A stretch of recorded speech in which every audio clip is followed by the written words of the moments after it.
Hey, good afternoon, Facebook, and coming to you live from my backyard this afternoon. Sun's going down a little bit, so I'm a bit squinty. But I wanted today to finish off on my Media Theology Toolkit series. So I'm just bringing you the summary of the final kind of chapter or section. So if you haven't caught the other videos, go back and have a look through. Just to remind those that have jumped on board and had a look, to recap, looking at evaluating our ministries or the things we do in Christian ministry through the lens of cultural value systems, through the lens of communication, and then finally what I'll cover today is through the lens of education. Three core elements that find a part in most Christian ministry that you would be a part of, or play a part in. As you remember, for each section, it's about putting lines of tension together to be thinking about how to understand these different areas, or evaluate and ask questions about these different areas across different lines of tension. And so when it comes to education, I'm just noticing I've got a really weak connection again. I'm not trying to get out of my lounge chair out here. Try and move closer to my router. See if that helps any. It doesn't look like it's making any difference whatsoever. There we go. So the first line of tension, or the key line of tension that I've put together here, is around formative or informative teaching, or pedagogy, as it's called, the theory of teaching of learning. Still trying to get closer to my router to try and improve the picture for you. Don't really know how we're going to get some light in here. We're a bit closer, but it doesn't seem to be making any difference. Gotta love the NBN, hey? Anyway, so in this space, formative versus informative is the key line of tension, and that's got to do with a sense of the goal of education. Is it about forming an individual who has capacity to continue learning and being an ongoing lifelong learner, or is it really about informing a person with a number of skills or information or whatever it might be that enables them to apply those new skills into a situation, in different situations, but essentially they reach a point where then they need to come back for more learning to be able to take the next step, if that makes sense. So again, this is not a negative, positive tension line. It's just a different tension line. It's just looking at things differently.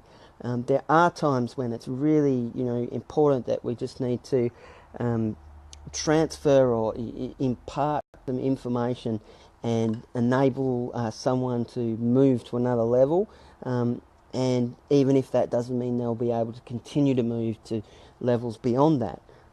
So don't think negative, positive again. I just want to reinforce that with all of these tension lines. The next level that I put in tension in this space is thinking about whether or not, so on the formative side, it's really thinking about the educational environment that's being created. So rather than being too focused on the content, even though the content plays a role, the focus is much more on the kind of educational processes and environment that someone is invited into, because that's what's going to form them to be someone who can be formed in particular ways, to continue to grow in particular ways, or develop in particular ways. Whereas on the other side, it's much more about a particular subject or content. Like, this is really what I want you to take on board, and I need to make sure you've taken this on board. So the subject, the content, is much more important in the other side of that tension line. The next level down, the next tension line down, then is about processes of discernment as opposed to processes of accessible knowledge. So is it about making a particular set of knowledge accessible to someone, so they know what knowledge they are going to be receiving, or they can access, they know where it is, they can process that knowledge, and it's all about just that knowledge. There's not levels of discernment with that knowledge. They know it's the right knowledge to take on. They just need to absorb it, take it on, and then act on it. Whereas on the other side, in terms of a formative approach, it is about equipping people with skills of discernment. And because without those kind of skills, it's difficult to be a lifelong learner, because you need to be able to make decisions and choices about how do I process this information, and how much value might I give to a particular piece of information or content, and on what basis do I give that information. So how do I make my decisions going forward?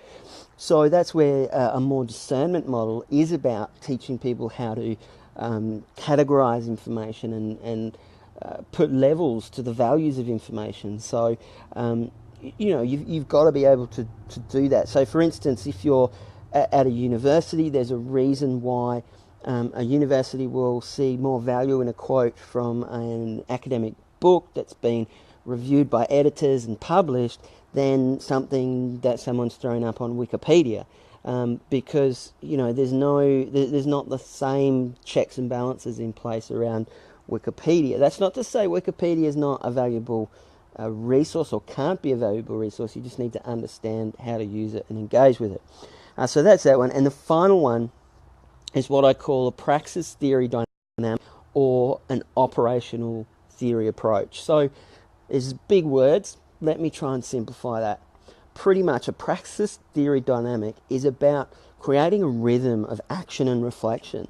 So it's about an educational approach that enables and equips someone to be, whether we write them down or not, we've got theories about how the world is and how the world operates and how we get ahead in the world and those kind of things. And so we act out of those theories, whether we are aware of them or not. So that's a theory, causes us to act. And then a praxis theory dynamic is about then, after we're acting out of that theory, being able to go back to that theory and say, maybe something's not right with that theory, let me adjust that, and then that in turn causes us to adjust how we act, and then we measure that again, and it's kind of an ongoing cycle of being able to think about, this is how I think something should be, so this is how I think I should approach it, and these are the outcomes that I'm getting, that's not what I expected, so I go back and I think, well, maybe I should change and do it like this, and then maybe this will happen.